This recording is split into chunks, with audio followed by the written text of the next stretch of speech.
Transmedia forum आपका स्वागत करता है। लाइक एंड सब्सक्राइब कर दीजिए। ये एपिसोड चालू करने से पहले हम कल जो कांचनजुंगा एक्सप्रेस का एक्सीडेंट हुआ वेस्ट बंगाल के दार्जिलिंग डिस्ट्रिक्ट में, जहां पर 10 से 12 पैसेंजर जो हैं वो मारे गए हैं और मोर देन 40 पैसेंजर 40 पैसेंजर से ज़्यादा जो हैं पैसेंजर्स वो इंजर्ड हुए हैं। तो जो पैसेंजर मारे गए हैं मोर देन 10-12, उनको हम हमारा ये जो प्लेटफॉर्म है, चैनल है ट्रांसमीडिया फोरम, इससे श्रद्धांजलि देना चाहते हैं। और इसी के साथ हम सिस्टम से या जो भी पदाधिकारी वहाँ पर ऑफिसर से उनसे सवाल भी पूछना चाहते हैं कि एक एक्सप्रेस गाड़ी प्लेटफॉर्म पर खड़ी रहती है और दूसरी मालगाड़ी आके पीछे से उस पर डैश हो जाती है, उसके ऊपर टक्कर दे के चली जाती है, तब तक पूरा सिग्नलिंग सिस्टम या पूरा जो स्टेशन मास्टर से लेके जितने भी वहाँ पर अवेलेबल रेलवे के अधिकारी थे वो सारे सो रहे थे क्या, या रेलवे का जो भी सिग्नलिंग सिस्टम होता है और रेलवे का जो भी रक्षा कवच जिसको लेके अब भी मीडिया में बहुत हो हल्ला हो रहा है, वो क्यों नहीं उस ट्रेन में लगाया गया था, ताकि कोई भी ट्रेन आती है तो उसको पहले से ही अलर्ट दिया जा सके कि इस प्लेटफॉर्म पर ये ट्रेन रुकी हुई है, अपना स्पीड आप कम कर लो। या वहाँ पर ऑटोमेटिक जो सिस्टम से ट्रेन रुक क्यों नहीं गई वहाँ पर, क्योंकि अभी ऐसे डिवाइसेस इंडिया ने खुद ही डेवलप कर लिए हैं जो कि इस ट्रेन को पहले ही होने वाले एक्सीडेंट से अलर्ट करती है, और जो पायलट होता है उसको भी ट्रेन का स्पीड कम करने का या ट्रेन को रुकाने का ये एक निर्देश देती है, इंस्ट्रक्शंस देती है। तो यहाँ पर बहुत बड़ी मानवीय ह्यूमन एरर सामने आई है, ह्यूमन एरर दिखाई दी है। उसमें जो पायलट था, जो ये गुड्स की ट्रेन चला रहा था, जो डायरेक्ट कांचनजुंगा एक्सप्रेस पर जाके टकराई, वो भी मारा गया है। उसके साथ साथ 10-12 पैसेंजर जो बेचारे बैठे थे ट्रेन में वो भी मारे गए। मोर देन 40 पैसेंजर इंजर्ड हुए हैं। सरकार का वही सुस्त रवैया फिर से देखा गया है। विपक्ष फिर से सरकार को आड़े हाथों ले रहा है। सरकार ने मरने वाले को 10 लाख रुपए और गंभीर रूप से घायल को 2.5 लाख रुपए और नॉर्मल रूप से घायल वालों को 50,000 रुपए की जो है आर्थिक पैकेज डिक्लेयर किया हुआ है। बट गवर्नमेंट जो मरने वालों के लाइफ का वैल्यू निकालती है 10 लाख रुपए, वो बहुत ही गलत है। आप एक आदमी का जो कि पूरे फैमिली का सर्वाइवल हो सकता है, उसकी वैल्यू आप 10 लाख रुपए नहीं निकाल सकते। तो विपक्ष को, सरकार को और जितने भी ऑफिसर्स अधिकारी रेलवे को, उनको 2 मिनट बैठ के ये सोचना पड़ेगा कि ये जो ट्रेन हादसे हो रहे हैं या ट्रेन जो 10-10 घंटा 8-8 घंटा लेट चल रही हैं, ओवरलोडिंग चल रही है, और ये सारे जो मामले हो रहे हैं रेल रिलेटेड जिसकी वजह से सामान्य आदमी भुगत रहा है, इसका सोल्यूशन उसको कब निकलेगा। उसके अलावा आगे बढ़ते हैं तो देखते हैं कि स्विट्जरलैंड में एक जो पीस टॉक चल रहा था, जहाँ के वर्ल्ड के बड़े बड़े लीडर्स मौजूद थे। स्विट्जरलैंड एक पीस टॉक, जो यूक्रेन और रशिया का एक वॉर चालू है, मोर देन 2 ईयर्स हो गया, ये तीसरे ईयर में एंटर कर रहा है। तो Switzerland as a third country, आपको पता है स्विट्जरलैंड वर्ल्ड वॉर 1 और वर्ल्ड वॉर 2 में भी न्यूट्रल स्टेटस पर था। तो स्विट्जरलैंड ने इनिशिएटिव किया था कि वो पीस टॉक करवा दे, इसमें सीज फायर डिक्लेयर करवा दे, पर उन्होंने रशिया को वहां पर इनविटेशन नहीं दिया था। यूक्रेन के अलावा नाटो के जितने भी सारे देश थे उनको इनवाइट किया गया था, इंडिया को भी इनवाइट किया गया था, सऊदी अरेबिया वगैरह और साउथ अफ्रीका, इनको भी इनवाइट किया था, चाइना को भी इनवाइट किया गया था इस स्विट्जरलैंड के पीस टॉक में।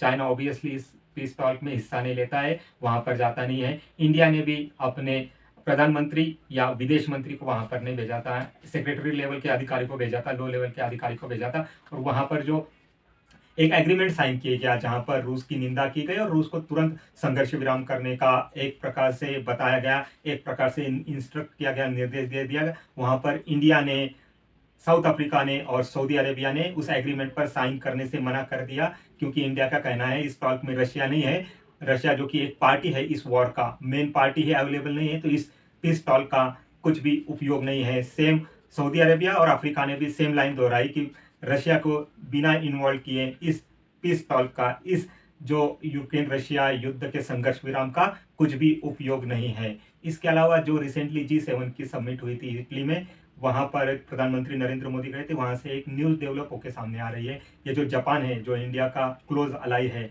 वो इंडिया और चाइना पर सैंक्शंस लगाने वाला है, क्योंकि इंडिया और चाइना रशिया से जो ऑयल का एक्सपोर्ट इंपोर्ट कर रहे हैं, और रशिया से जो भी उनका इंपोर्ट एक्सपोर्ट बिजनेस चल रहा है, उसकी वजह से अमेरिका खासा नाराज रहता है इंडिया और चाइना पर। तो अमेरिका के दबाव पर जापान ने अब एक स्टेप आगे बढ़ाया है, वो चाइना पर और इंडिया के कुछ कंपनीज पर सैंक्शंस लगाने वाला है। तो देखने वाली बात यह होगी कि इंडिया जापान रिलेशनशिप जो है वो कितनी आगे बढ़ती है, कितना इसका इम्पैक्ट जापान और इंडिया के रिलेशनशिप में होता है। मैंने आपको एक पहले ही कहा था कि ये नाटो जो कंट्री है, नाटो प्लस कंट्री, चाहे वो जापान हुआ या फ्रांस हुआ, जिसकी नज़दीकियाँ इंडिया से बढ़ रही है, उनको इंडिया को टेस्ट करना होगा पहले। ये रशिया और इसराइल जैसे हमारे ऑल वेदर पार्टनर्स नहीं हैं जो कि ब्लाइंडली इंडिया को सपोर्ट करते हैं। तो हम आज हमारे मेन टॉपिक पर आ जाते हैं। निखिल गुप्ता, ये नाम आपको याद होगा, पिछले साल से निखिल गुप्ता पूरे वर्ल्ड में ये नाम बहुत ही ज़्यादा न्यूज़ चैनलों पर और प्रिंट मीडिया पर छाया हुआ है। निखिल गुप्ता ये वही शख्स है जिस पर अमेरिका ने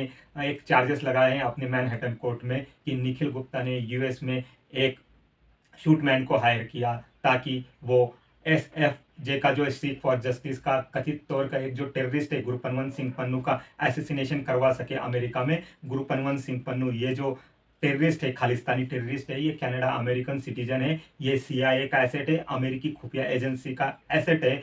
इसको मारने के लिए निखिल गुप्ता ने अमेरिका में एक शूटर को हायर किया था, जिसको उसने ऑलरेडी 10,000 यूएसडी डॉलर्स जो दिए थे वो ऑलरेडी पेड कर दिए थे ताकि गुरपनवंत सिंह पन्नू का एसेसिनेशन अमेरिका में करवाया जा सके। ये अमेरिका के जितने भी खुफिया एजेंसीज के अधिकारी हैं उन्होंने निखिल गुप्ता और इंडिया की खुफिया एजेंसी जो है रिसर्च एंड एनालिसिस विंग, इस पर आरोप लगाए थे। उसके बाद हमने देखा था कि उससे पहले कनाडा ने भी सेम हरप्रीत सिंह निज्जर के मामले में जो मर्डर हुआ था, इंडिया पर आरोप लगाए थे कि इंडियन जो अधिकारी थे, इंडियन जो खुफिया एजेंसी के जो सीक्रेट एजेंट्स थे, उन्होंने निज्जर की हत्याकांड में एक अहम रोल अदा किया है। इसके बाद यूएस ने भी इंडियन खुफिया एजेंसी आरएडब्ल्यू पर एक निशाना साधा था कि आरएडब्ल्यू के अधिकारी जो थे वो निखिल गुप्ता के साथ संपर्क में थे। विक्रम यादव, ये जो आरएडब्ल्यू का अधिकारी था, इसने निखिल गुप्ता को निर्देश दिए थे कि वो यूएस से एक हिटमैन को हायर करे और उस हिटमैन से ये जो गुरपनवंत सिंह पन्नू है इसका अमेरिका में एसेसिनेशन करवाए। तो उसके बाद हम देखते हैं कि इंडिया यूएस रिलेशनशिप में बहुत ही टेंशन क्रिएट होती है। उसके बाद इंडिया हाई प्रोफाइल एक कमेटी अपने देश में बना देता है ताकि वो इस मामले की इंक्वायरी कर सके। उसके बाद अब भी 1-2 महीने पहले यूएस के जो इंडिया में एनओवी हैं, जो इंडिया में डिप्लोमेट है, वो बताते हैं कि यूएस सेटिस्फाई है इंडिया ने जिस हिसाब से इंक्वायरी की हुई है उनके देश में। जो गुरपनवंत सिंह पन्नू ये जो सेपरेटिस्ट लीडर बैठा है, टेररिस्ट बैठा है, उसके एसेसिनेशन केस में इंडिया ने जितनी भी खोजबीन छानबीन की हुई है। तो इससे पहले भी यूएस का ये डेविड कोडमैन हेडली, ये देख लीजिए आप, ये 2007-8 में इंडिया में आया था। इंडिया के मुंबई पर 2008 में जो अटैक हुआ था उसमें ये सीआईए का एजेंट था। हेडली जो है सीआईए का एजेंट था। इसने इंडिया के बहुत सारे लोकेशंस की रेकी की हुई थी, सिद्धिविनायक टेम्पल से लेके मुंबई पुलिस के हेडक्वार्टर तक, भाभा अनुसंधान केंद्र से लेके बहुत सारे ये आप देख लीजिए लोकेशंस की उसने रेकी की थी। बट ये सीआईए के एजेंट के अलावा, सीआईए जो अमेरिका की खुफिया एजेंसी है, इसके एजेंट के अलावा पाकिस्तान की जो एजेंसीज है, टेररिस्ट है, आर्मी है, उनके लिए भी काम करता था। ये डबल क्रॉस कर रहा था सीआईए को। सीआईए को इसकी भनक नहीं लगी थी, बट सीआईए ने जब इसको गिरफ्तार किया 2008 के टेररिस्ट इंसिडेंट के बाद, मुंबई पर जो अटैक हुआ था, उसके बाद इंडिया ने बहुत बार रिक्वेस्ट किया अमेरिका को कि इसको इंडिया को हस्तांतरित किया जाए, इसको इंडिया के सुपुर्द किया जाए ताकि इंडिया की जितनी भी खुफिया एजेंसीज है या इंडिया की जितने भी एजेंसीज है वो इसकी अच्छे से खोजबीन कर सके, इसकी अच्छे से इंक्वायरी कर सके।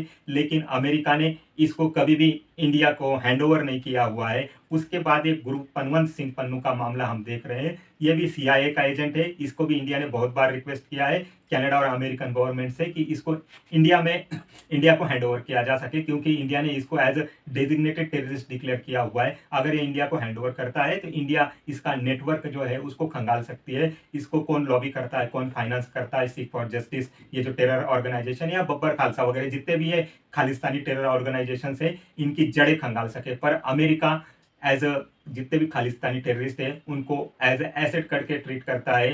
ये वेस्टर्न वर्ल्ड जो है खालिस्तानी इशू को एज ए एसेट करके ट्रीट करते हैं और इंडिया को इससे एक तरीके से थ्रेटन करते हैं, एक तरीके से धमकाते हैं इंडिया को ये इशू रेस करके बार बार। तो आने वाले समय में हम देखेंगे कि इंडिया और अमेरिका के जो रिलेशंस है ये किस प्रकार से आगे डेवलप होते हैं, क्योंकि ये जो निखिल गुप्ता है इसको चेक रिपब्लिक में अरेस्ट किया गया था अमेरिका के रिक्वेस्ट के बाद। उसके बाद चेक रिपब्लिक के कोर्ट में इस पर केसेस चले। चेक रिपब्लिक के कोर्ट ने इसको यूएस को हैंडओवर करने के लिए ग्रीन सिग्नल दे दिया था। उसके बाद चेक रिपब्लिक के जो लॉ मिनिस्टर है उन्होंने भी इसको अमेरिका के रिक्वेस्ट पर अमेरिका में हैंडओवर कर दिया है। तो ये अमेरिका के जो ऑफिशियल्स हैं, अधिकारी हैं, निखिल गुप्ता अब उनके कस्टडी में है। अमेरिकन जो ऑफिसर्स है वो निखिल गुप्ता की इंक्वायरी कर रहे हैं। पर मेरे को लगता है ये जो मामला है ये बहुत लंबा अभी और जाने वाला है, बिकॉज 2024 दिसंबर एंड तक अमेरिका में इलेक्शंस होने वाले हैं, जहां पर जो बाइडन फिर से चुन के आते हैं या अमेरिका के जो प्रीवियस राष्ट्रपति थे, प्रेसिडेंट थे डोनाल्ड ट्रंप, वो चुन के आते हैं। उसके बाद ही इंडिया अमेरिका रिलेशनशिप कौन से पाले में जाके करवट लेके बैठती है, ये जो रिलेशन है फर्दर डेवलप होते हैं, फर्दर और ज़्यादा मजबूत होते हैं, या हम इसमें गिरावट देखते हैं। ये दिसंबर का जो इलेक्शन होने वाला है अमेरिका में, उसके बाद ही हमको समझ में आएगा। उसके बाद हम ये भी देखेंगे कि ये खालिस्तानी जो इशू है वो अमेरिका, कनाडा और वेस्टर्न वर्ल्ड कितना ज़्यादा हाईलाइट करती है इंडिया के सामने। उसके अलावा ह्यूमन राइट्स और माइनॉरिटी रिलेटेड ये भी इश्यूज जो है, जिसके वजह से ये जो वेस्टर्न वर्ल्ड है इंडिया की डेमोक्रेसी को, इंडियन गवर्नमेंट को एक टाइप से प्रेशर में रखने का काम करता है। वो भी रिलेशन कैसा डेवलप होता है आफ्टर अमेरिकन रिलेशंस, ये सब हमको देखना होगा। लेकिन उसके लिए पहले दिसंबर में 2024 में जो इलेक्शंस होंगे अमेरिका में, उसमें कौन सा राष्ट्रपति चुन के सामने आता है, डोनाल्ड ट्रंप चुन के आते हैं या जो बाइडन कंटिन्यू आगे करते हैं, उसके ऊपर ही इंडिया अमेरिका रिलेशनशिप है वो जो है वो डिपेंड रहेगा। अभी के लिए इतना एनालिसिस, फर्दर क्या डेवलपमेंट निकल के सामने आती है मैं आपके साथ शेयर करूंगा।